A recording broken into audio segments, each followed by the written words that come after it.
दोस्तों, आज तकनीक ने बहुत तरक्की कर ली है, जिस वजह से हमारे सारे काम आसान हो गए हैं। पहले हमें पैसे निकालने या जमा करने के लिए बैंक जाना पड़ता था, लेकिन आजकल बैंकिंग इतनी आसान हो गई है कि आप आसानी से net banking, credit card, debit card के जरिए आप किसी को भी बस कुछ मिनटों में आसानी से पेमेंट कर सकते हैं। आज लगभग हर किसी के पास स्मार्टफोन है, जिससे हम अपने घर पर बैठे बैठे hotel booking, ticket booking, banking सेवाएं या फिर ऑनलाइन खाना मंगा सकते हैं। इस जैसी और कई सुविधा का लाभ अपने स्मार्टफोन के जरिए उठा रहे हैं, लेकिन कई बार ऐसा होता है कि ये वरदान है, अब कहीं हमारे लिए अभिशाप तो नहीं बनता जा रहा।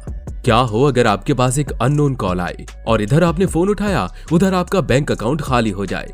आप उसकी हिस्ट्री चेक करेंगे, वहां भी आपको कुछ नहीं मिलेगा। आप इसकी पुलिस कंप्लेंट करेंगे, फिर भी कोई फायदा नहीं, क्योंकि तब तक बहुत देर हो चुकी होगी। इस फ्रॉड को सिम स्वैपिंग कहा जाता है। इसे स्मार्टफोन के जरिए अंजाम दिया जाता है। आखिर क्या है सिम स्वैपिंग? और अगर आप चाहते हैं कि आपके साथ ऐसा फ्रॉड ना हो, तो इस वीडियो को पूरा देखिए, वरना शायद आप भी इनका अगला शिकार हो सकते हैं। लेकिन वीडियो शुरू करने से पहले अगर आप हमारे चैनल पर नए हैं तो वीडियो को लाइक और चैनल को सब्सक्राइब जरूर कर लें। तो चलिए शुरू करते हैं आज का वीडियो। दोस्तों, बदलते समय के साथ ऑनलाइन हो चुकी इस दुनिया में कई तरह की ठगी चल रही है। लोग जब तक किसी एक ठग के बारे में सतर्क होते हैं, तब तक मार्केट में दूसरा फ्रॉड आ जाता है। हैकर्स आज इतने एडवांस हो चुके हैं कि वो लोगों को ठगने के लिए रोज कोई ना कोई नया तरीका ढूंढ लेते हैं। ऐसा नहीं है कि आज भोले भाले या अनपढ़ लोगों को ही ठगा जा रहा है, बल्कि अच्छे खासे पढ़े लिखे और प्रोफेशनल लोग भी इनका शिकार हो रहे हैं। भारत में तमाम ऐसे फ्रॉडों की संख्या बढ़ती जा रही है। हैकर्स तमाम तरह के पैंतरे लगा के बहुत से लोगों को अपना नया शिकार बनाने की योजना में लगे हैं। आपने कई तरह के फ्रॉड सुने होंगे, हो सकता है आप किसी ऑनलाइन फ्रॉड का शिकार भी हुए हों। ऐसा ही एक फ्रॉड सिम स्वैप है। इस तरह के स्कैम में हैकर यूजर्स के सिम का कंट्रोल हासिल कर लेते हैं। मगर ये फ्रॉड होता कैसे है और स्कैमर लोगों को फंसाने के लिए किस तरह का जाल बिछाते हैं, ये जानना आपके लिए अब ऑप्शन नहीं बल्कि जरूरी हो गया है, क्योंकि इसकी जागरूकता ही इस फ्रॉड से बचने का एकमात्र सलूशन है। क्योंकि यहाँ हैकर अब हमारी दिन रात की मेहनत करके कमाई गई खून पसीने की कमाई पर बुरी नजर लगाए बैठा है। किसी भी मोड से पेमेंट करने के लिए हमें मोबाइल नंबर में OTP की जरूरत होती है। स्कैमर्स कमजोर 2 फैक्टर ऑथेंटिफिकेशन और वेरिफिकेशन सिस्टम का फायदा उठाते हैं।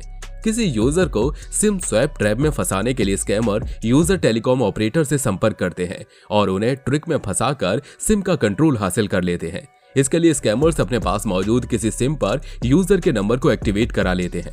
इस तरह के स्कैम में हैकर्स को आपकी सिम का कंट्रोल मिल जाता है। एक बार अगर स्कैमर्स ऐसा करने में कामयाब हो गए तो उनके पास आपके सिम कार्ड का कंट्रोल आ जाएगा। कोई भी उस नंबर पर कॉल या मैसेज करेगा तो कॉल आपको नहीं लगेगी, बल्कि स्कैमर के पास आएगी। इसे सिम स्वैप फ्रॉड कहते हैं और ये इतना खतरनाक है कि स्कैमर्स के पास आपके OTP तक आएंगे।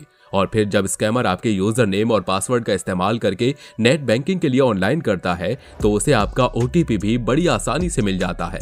इतना ही नहीं, आपका फोन नंबर जितने भी बैंक अकाउंट से जुड़ा है, स्कैमर को उन सभी को खाली करने के लिए आपके पासवर्ड की जरूरत भी नहीं पड़ेगी। उसे सिर्फ आपके नंबर की मदद से किसी भी डिजिटल पेमेंट ऐप पर लॉगिन करना होगा और फिर उसका काम बन जाएगा और आपका काम तमाम हो जाएगा। चलिए जानते हैं कि आखिर हैकर्स कैसे करते हैं सिम स्वैपिंग। सिम स्वैप का सीधा सा मतलब सिम एक्सचेंज करना है, मतलब सिम की अदला बदली। सिम स्वैपिंग फ्रॉड तब होता है जब स्कैमर्स किसी तरह से आपके सिम का कंट्रोल हासिल कर लेता है।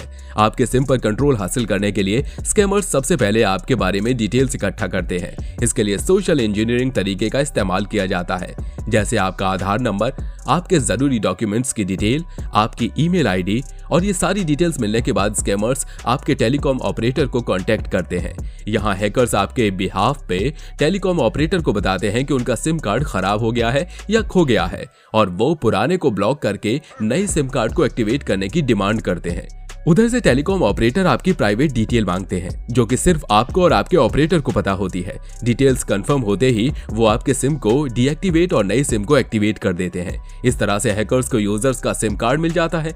जैसे ही स्कैमर के हाथ आपका सिम कार्ड आएगा, वो आपके साथ कई फ्रॉड्स को अंजाम देंगे। भारत में इस सिम स्वैपिंग का फ्रॉड इतना अधिक बढ़ गया है कि सिर्फ 2021 में लगभग 1500 सिम स्वैपिंग फ्रॉड की कंप्लेंट सामने आई है, जिसमें कि कई 100 करोड़ रुपए की ठगी हुई है।